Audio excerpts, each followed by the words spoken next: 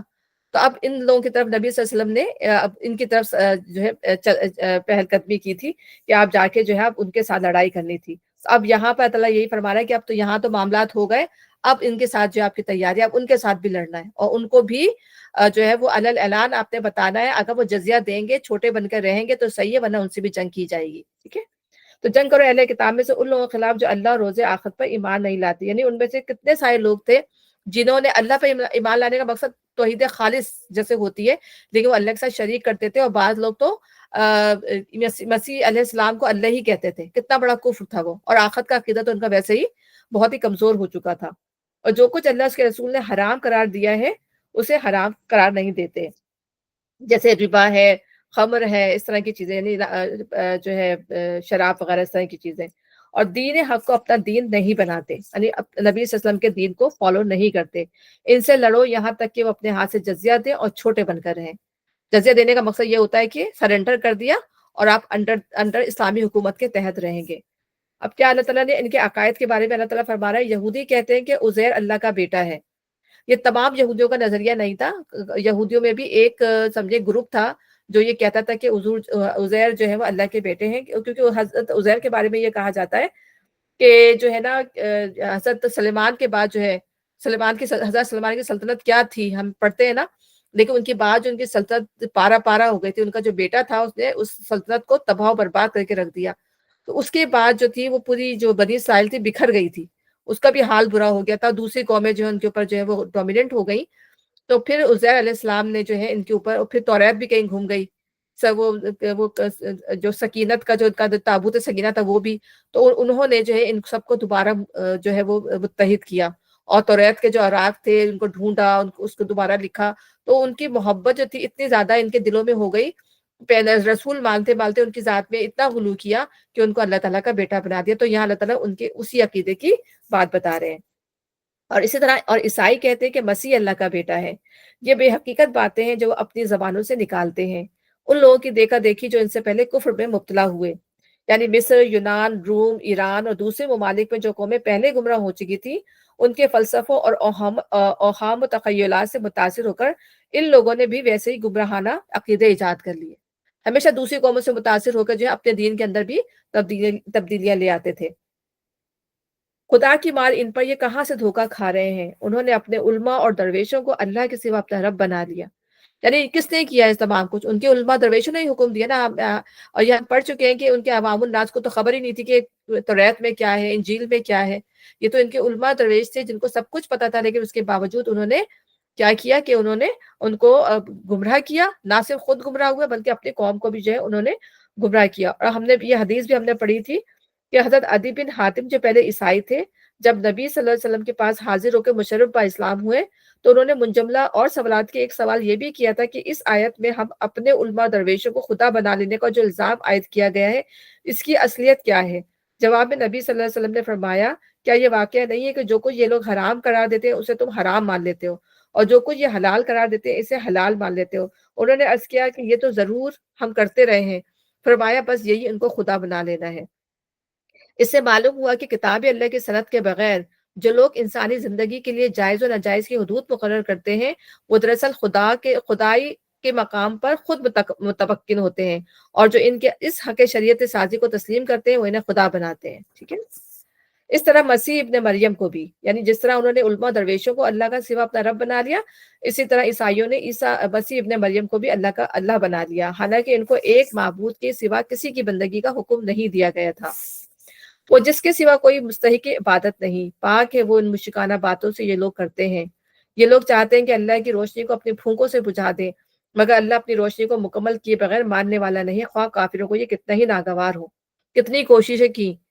آخر اینڈ آ گیا، لیکن یہ دیکھا کہ ہر دفعہ جو بھی انہوں نے کوشش کی، اللہ تعالیٰ نے ان کی کوشش کو جو ہمیشہ پستی کی طرف دھکیل دیا، ختم کر دیا۔ تو یہ دیکھ رہے ہیں، لیکن وہ اور آخری کوشش بھی انہوں نے جو ہے غزوہ حنین میں کی تھی، وہ بھی جو ہے دم توڑ گئی۔ تو وہ اللہ ہی ہے جس نے اپنے رسول کو ہدایت اور دین حق کے ساتھ بھیجا تاکہ اسے پوری جن سے دین پر غالب کر دے۔ یعنی کسی ایک چیز میں نہیں، ہماری معاشرت کے اندر، سیاست کے اندر، ہماری معاش کے اندر، ہر چیز، مذہب کے اندر، ہر چیز کے اندر جو ہے وہ اللہ کا دین غالب ہو۔ دنیا کے معاملات ہوں، گھر کے معاملات ہوں، ٹھیک ہے، مذہب کے اندر کی کوئی چیز ہو، ہر چیز میں جو ہے وہ اسلام کا پہلو، اور ہم یہ نبی صلی اللہ علیہ وسلم کی زندگی میں دیکھتے ہیں کہ کوئی جگہ ایسی نہیں تھی جہاں پہ اسلام کا پہلو جو ہے وہ نمایاں نہ ہو، یا اللہ کا حکم جہاں پہ کافرمانہ نہ ہو۔ اور نبی صلی اللہ علیہ وسلم کو اسی لیے بھیجا گیا کہ وہ تمام کام جو ہے وہ اللہ تعالیٰ، پھر ایک قوموں کے ساتھ دوسرے قوموں کے جو معاملات ہیں اس کے اندر بھی جو اللہ نے قوانین دے دیے، اس کے ساتھ کیا معاملہ کرنا چاہیے، عہد و پیمان جو کیے ہوئے اس کے ساتھ کیا معاملہ کرنا چاہیے، وصیت کس طرح کرنا چاہیے، ٹھیک ہے نا، اور اگر لین دین کرنا ہے تو کس طرح کرنا چاہیے۔ تو تمام معاملات کے اندر جو ہے وہ صرف اور صرف جو ہے وہ اللہ تعالیٰ کے جو قوانین ہیں، وہ اللہ کے قوانین کے تحت وہ تمام چیزیں کی جائیں گی، خواہ مشرک کو یہ کتنا ہی ناگوار ہو۔ اے ایمان لانے والوں، ان اہل کتاب کے اکثر علماء درویشوں کا حال یہ ہے کہ وہ لوگوں کے مال باطل طریقوں سے کھاتے ہیں اور انہیں اللہ کی راہ سے روکتے ہیں۔ دردناک سزا کی خوشخبری دو ان کو جو سونے اور چاندی جمع کر کے رکھتے ہیں اور انہیں اللہ کی راہ میں خرچ نہیں کرتے۔ یعنی یہ کیوں، یہ اکثر علماء و درویشوں کی بات یہ کیوں کی جا رہی ہے کہ یہ مال باطل طریقوں سے کھاتے تھے، اور یہ مال آج، یہ کام جو ہے آج مسلمان کے جو کچھ لوگ ہیں وہ بھی بڑے اچھے طریقے سے کر رہے ہیں، جنہوں نے اپنے آپ کو کہا، اپنے آپ کو اس جگہ پہ، مذہب کے اس مقام پہ پہنچایا ہوا ہے، اور لوگوں سے جو ہے غلط طریقوں سے ان کو فتوے دیتے ہیں، پیسے لیتے ہیں، ٹھیک ہے نا، جو بھی لوگوں کو خوش کرنے کے لیے ورڈکس پاس کر دیتے ہیں تاکہ لوگ خوش ہو کے جو ہے ان کو ڈونیشن۔ تو اس طرح کی تمام چیزیں اللہ تعالیٰ نے ان کے لیے جو ہے انہوں نے اپنے لیے حلال سمجھ لی تھی۔ یعنی وہ کیا کرتے تھے، فیبریگیٹ کرتے تھے ریلیجن کے اندر نا، تو لوگوں کو خوش کرنے کے لیے اس میں جھوٹی چیزیں داخل کر دی، اور پھر اس کو حرام کو حلال اور حرام کو حلال بنا دیا، اور پھر اس طرح برائبس لیتے تھے لوگوں سے کہ بھائی تمہیں ایسا ورڈکٹ چاہیے یا اس طرح کی چیز چاہیے، تو تم مجھے اتنا پیسہ دو گے تو میں تمہاری خوشی کے لیے یہ کر دوں گا، ٹھیک ہے۔ سارے بڑی جگہ پہ ہوتے تو لوگ جو ہے خوش، سارے غلط لوگ کے غلط کام کرواتے تھے، ہر بندہ غلط کام نہیں کرواتا تھا، غلط لوگ کے غلط کام کرواتے تھے۔ پھر اسی طرح جو ہے وہ سکھ پرسن کے پاس جاتے تھے کہ بھائی اس کو روکیا پڑھا، یا کوئی دم کیا، جادو کیا، جو بھی کرنا ہے، اور پھر اس کے بھی پیسے لیتے تھے، ٹھیک ہے نا، کہ ہم نے یہ اللہ کے لیے نہیں کرتے تھے، وہ پیسے لینے کے لیے کرتے تھے۔ اور ہمارے یہاں بھی کیا کیا جاتا ہے، ہمارے یہاں بھی اگر قرآن خوانی کے لیے بھی اب ہائر کیے جاتے ہیں لوگ، اب کوئی پڑھنے کے لیے تو آتا نہیں ہے، تو ہم نے دیکھا ہے کہ اکثر کہ بھائی جن کے پاس بڑا پیسہ ہوتا ہے تو وہ جو کر لیتے ہیں، افورڈ کر لیتے ہیں، تو وہ جو ہے مسجد سے جو ہے وہ مولویوں کو بلا لیتے ہیں، چھوٹے چھوٹے بچوں کو، کہ بس وہ قرآن پڑھ دیں گے کافی ہو جائے گا۔ تو یہی کام کر رہے ہوتے ہیں نا، تو یہ کس نے، یہ علماء، یہ جو لوگ ہوتے ہیں مولوی بن کے جو بیٹھے ہوئے ہیں، تو ظاہر انہوں نے یہ حکم دیا ہے نا کہ جاؤ یہ صحیح ہے، سب چیزیں صحیح ہیں، تو وہ لوگ آتے ہیں، پڑھتے ہیں اور پیسے لے کے چلے جاتے ہیں۔ کیا ہے قرآن کی بے حرمتی، قرآن کا استعمال، آپ یہ دیکھیں۔ پھر اسی طرح جو ہے لوگوں سے کہتے تھے چیریٹی دو، ڈونیشنز دو، اس کو خوب جمع کرتے تھے، اور پھر وہ چیریٹی جو ہے وہ پراپر، آج بھی ہم دیکھتے ہیں کہ اب تو انسان جو دیکھ کے دیتا ہے کس کو دینا ہے، کس کو نہیں دینا، کہ اب لوگوں نے اتنا زیادہ مطلب لوگوں کے اوپر اعتبار ہی نہیں رہا، کہ اب ایون کہ آرگنائزیشنز کے اوپر بھی اعتبار نہیں رہا کہ کس کو انسان دے۔ اس سے بہتر ہے کہ انسان انڈیویجلی یا گروپ کی شکل میں کوئی اچھا خود کام کر رہا ہے وہ کام کر لے، کہ لوگ جو ہیں وہ پتہ چلتا ہے کہ یہ خود برد ہو گیا، اس میں غبن کر دیا، وہ چیریٹی لوگوں سے لی تھی وہ لوگوں تک پہنچی ہی نہیں، تو لوگ دیتے ہوئے بھی لوگ جو ہیں وہ بیچارے ہچکتاتے ہیں کہ ہم یہ دیں کہ نہیں دیں، اس طریقے سے۔ تو یہ علماء و درویشوں کا یہی حال تھا کہ پیسے لے کے وہ جو اس کو اپنے مصرف میں استعمال کیا کرتے تھے۔ تو اسی طرح حضرت سلمان فارسی کے بارے میں آتا ہے کہ جب وہ اپنے والد کا گھر چھوڑ کر نکلے تو وہ عیسائیوں کے ایک گروپ، مطلب وہ اسلام کی طرف آ رہے تھے، انہیں نبی صلی اللہ علیہ وسلم کے بارے میں پتہ چلا تھا، تو اسلام ڈھونڈنے کے لیے نکلے تھے، ٹھیک ہے نا، ایک طرح سے آپ یہ سمجھ لیں۔ تو وہ جو ہے ایک عیسائی کارواں جو تھا وہ جا رہا تھا، تو وہ اس کارواں میں شامل ہو گئے۔ تو وہاں پر جو تھا انہوں نے اس سے پوچھا کہ بھائی تمہارا سب سے بڑا راہب یا تمہارا مونک سب سے بڑا کون سا ہے؟ تو انہوں نے کہا کہ یہ جو، انہوں نے اس کا طرف اشارہ کر دی کہ یہ ہمارا وہ ہے، بڑا عالم ہے ہمارا۔ تو انہوں نے کہا کہ ان کے پاس گئے اور ان سے کہا کہ میں آپ کے ساتھ ایک دو دن گزار سکتا ہوں، کہ میں آپ کی صحبت میں رہ کے کچھ سیکھنا چاہتا ہوں۔ اس نے کہا ٹھیک ہے، رک جاؤ میرے ساتھ۔ تو نے دیکھا کہ اس نے جو ہے وہ رات کو اٹھ کر جو تھا وہ پیسے، جو لوگوں سے چیریٹی انکریج کرتا تھا لوگوں کو چیریٹی کا، اس نے بڑے چھپا کے جو ہے نا اس کو رکھا ہوا تھا اور گن گن کے رکھتا تھا اور اس کی باتیں سن لی ہوں گی تو وہ اپنے لیے اس کو جمع کر رہا تھا. تو اسی پہ یہ دیکھیں آیتیں بھی اسی لحاظ سے اتری ہے کہ پھر وہ انہیں دردناک سزا کی خوشخبری دو ان کو جو سونے اور چاندی جمع کر کے رکھتے ہیں. انہی کے علماء درویشوں کا کہ لوگوں سے مال جمع کرتے ہیں، لوگوں کا مال جو ہے وہ باطل طریقے سے کھاتے ہیں اور پھر اس کو جمع کر کے رکھتے ہیں، انہیں اللہ کی راہ میں خرچ نہیں کرتے. اور پھر یہ بات نہ صرف ان کے لیے بلکہ ان لوگوں کے لیے بھی ہے جن کو اللہ تعالیٰ نے بہت کچھ دیا. بلکہ ایک عورت جو ہے نبی صلی اللہ علیہ وسلم کے پاس آئی تھی، اس کے ہاتھوں میں سونے کے کڑے تھے.